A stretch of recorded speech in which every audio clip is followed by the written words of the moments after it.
Assalamualaikum warahmatullahi wabarakatuh. Ya, pertemuan kali ini saya akan melanjutkan materi tentang gelombang dan di sini materinya adalah tentang persamaan umum gelombang berjalan ya. Nah, kalau di LKS bisa kalian simak halaman 10. Ya, saya mulai. Nah, untuk gelombang berjalan sendiri kemarin sudah sempat saya bahas bahwa gelombang berjalan merupakan gelombang yang amplitudonya tetap. Ya, yang namanya amplitudo tetap, jadi nanti gelombangnya ini dia merambat pada medium yang tak terbatas, dia terus menerus sampai amplitudonya di sini selalu tetap. Tidak ada pembalikan gelombang ya, gelombangnya tetap lurus merambatnya ya. Ke kanan, misal ke kanan ya ke kanan terus, atau kalau ke kiri ya ke kiri terus seperti itu. Nah, kemudian pada gelombang berjalan nanti ada beberapa besaran yang perlu kalian ketahui.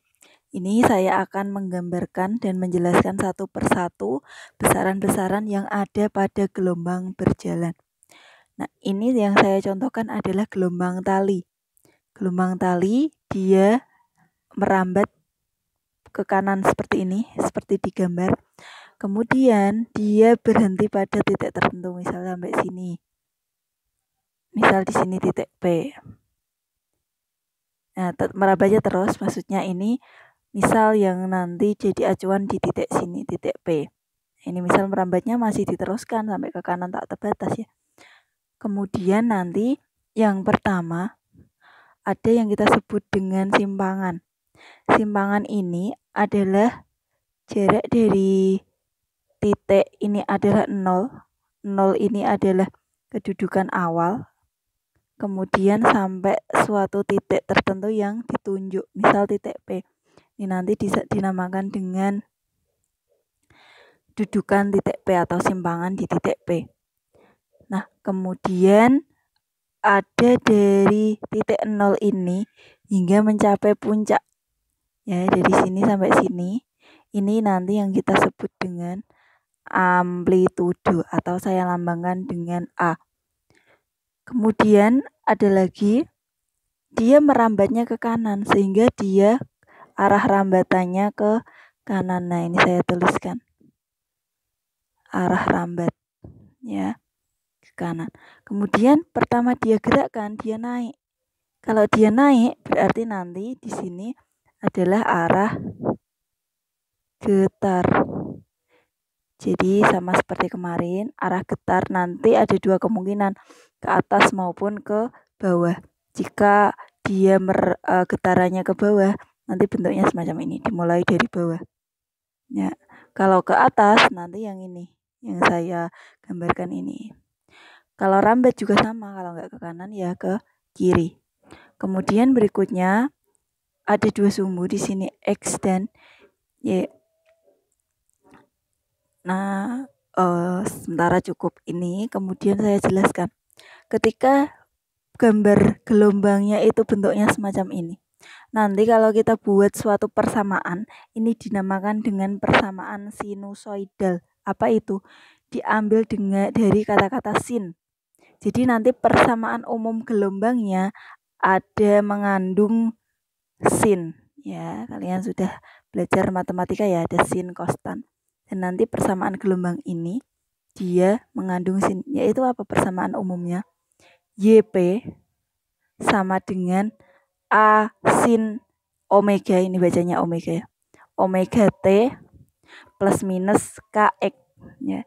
Jadi YP sama dengan A sin omega T plus minus KX.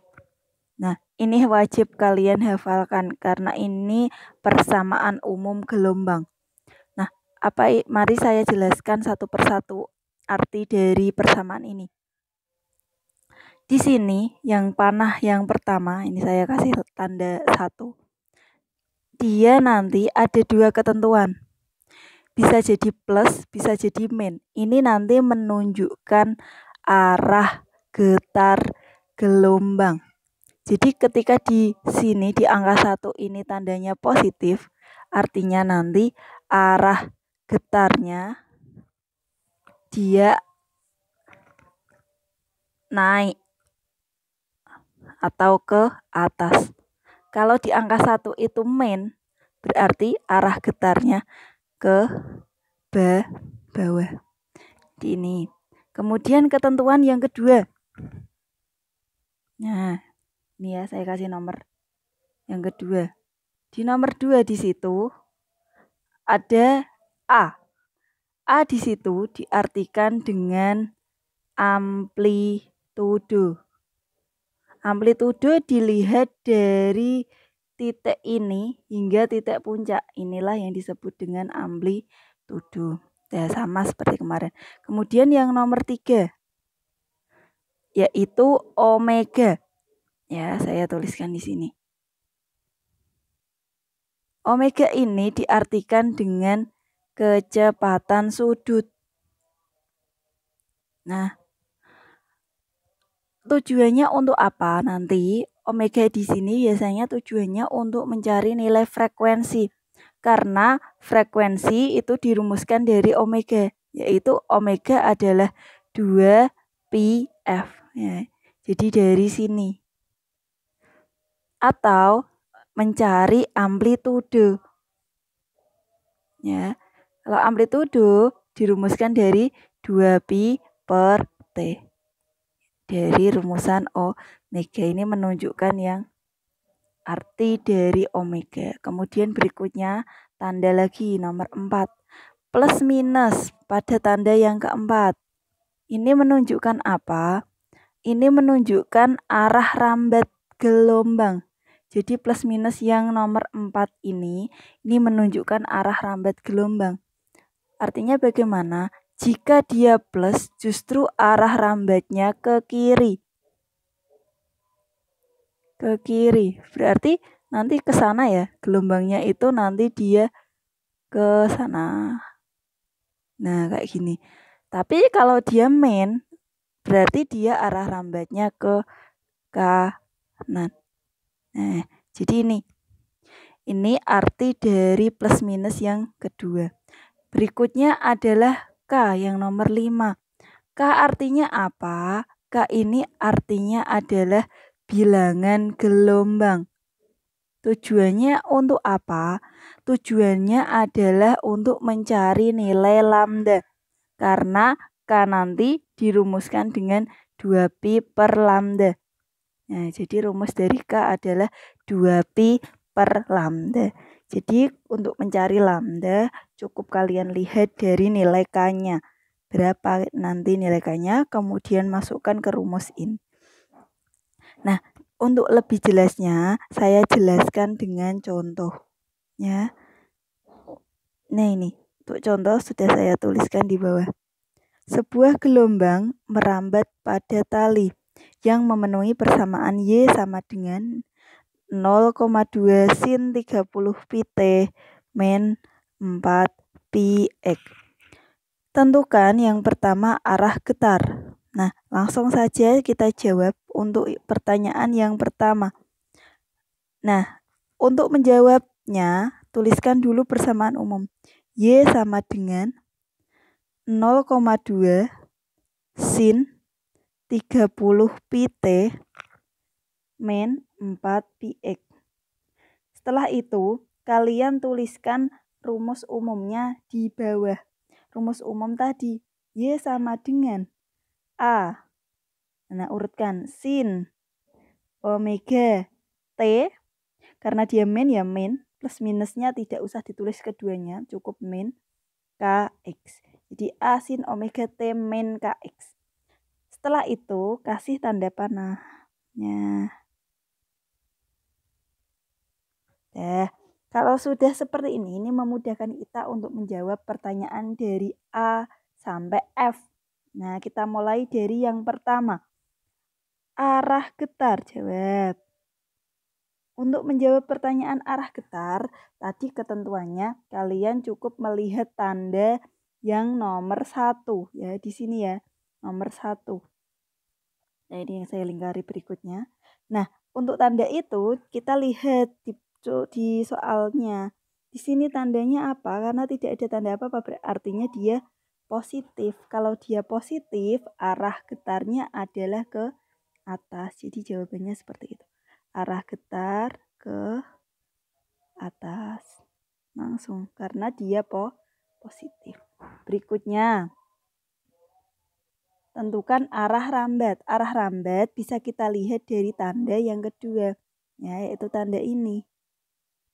Ya, tandanya apa? Di situ main, artinya apa?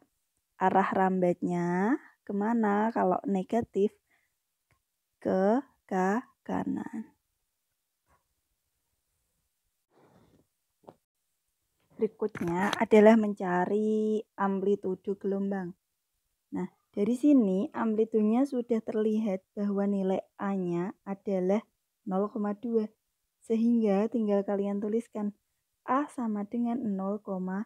Nanti tinggal dalam soal tertulis satuan senti atau meter. Biasanya, ini soal saya kurang. Sebuah gelombang merambat pada tali yang memenuhi persamaan ini. X dan Y dalam meter. Nah, saya tambah ini ya. T dalam sekon. Sehingga nanti pada amplitudo di sini ya 0,2 meter. Kalau dalam senti ya 0,2 cm. Tinggal mengikuti soal. Kemudian yang D. Yang D yang ditanyakan adalah frekuensi gelombang ya. Untuk mencari frekuensi gelombang, tadi di penjelasan sudah saya jelaskan kita bisa mencari F dari omega. Jadi di sini yang saya lingkari, omega nilainya adalah 30 pi.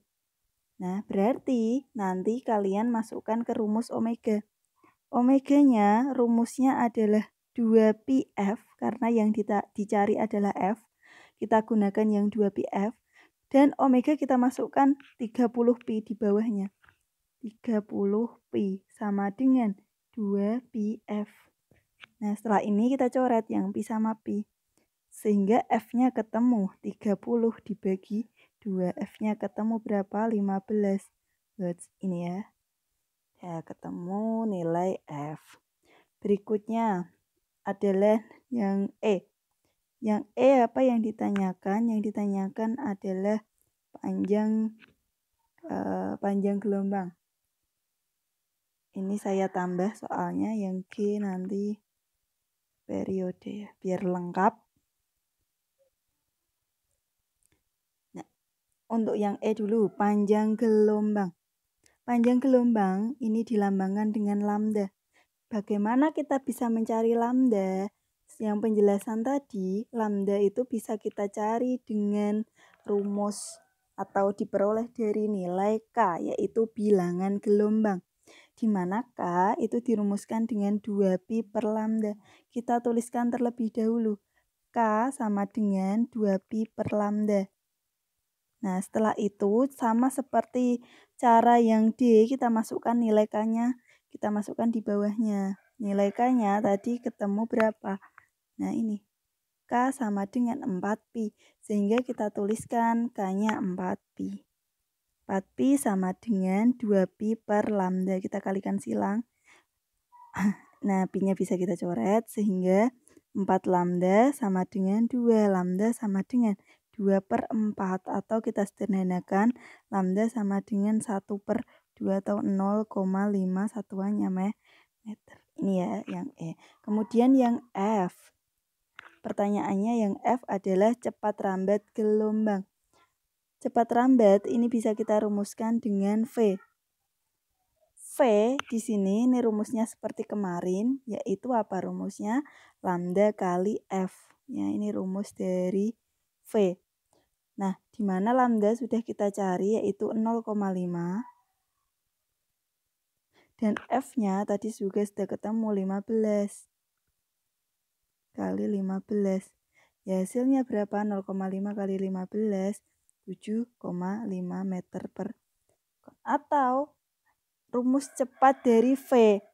Karena kalau pakai rumus ini, kalian harus mencari satu persatu. Nyari lambda dulu, baru nyari F, baru ketemu V.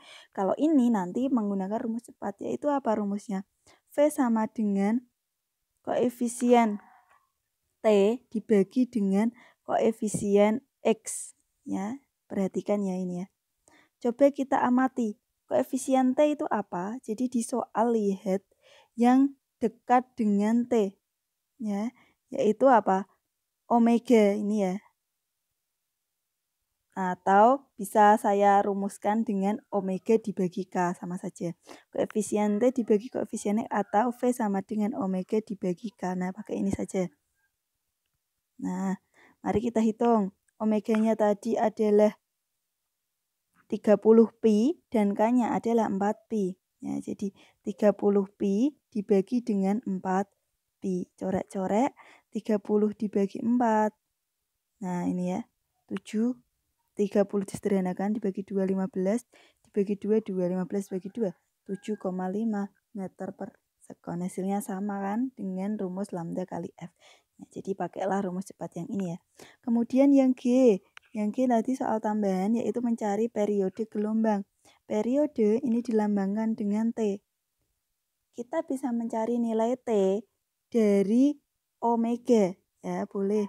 Omega tadi rumusnya adalah selain 2πf, ada lagi yaitu rumus 2pi per T. Nah, jadi rumusnya ada 2, tinggal menyesuaikan mana yang kita butuhkan. Nah, kemudian setelah ini kita masukkan nilai omeganya. Omeganya tadi adalah 30 pi, ya, kita masukkan ke sini. 30 pi sama dengan 2 pi per T. Nah, pi-nya dicoret sehingga 30 T sama dengan 2. Dan T sama dengan 2 per 30 atau berapa? 1 per 15 satuannya sekon. Atau, nah ini ada rumus lagi, rumus cepat. Kalian bisa mencari T, kalau sudah mencari F tinggal kalian balik. Karena rumusnya adalah berkebalikan dengan frekuensi.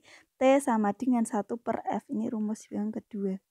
Nah, karena kalian sudah mencari F, tinggal masukkan F-nya. F-nya tadi ketemu ini ya, 15 Hz. Sehingga T-nya ketemu 1 per 15. Jadi satuannya sekarang. Nah, sudah ketemu kan? Jadi ini salah satu contoh soal dari gelombang berjalan. Assalamualaikum warahmatullahi wabarakatuh.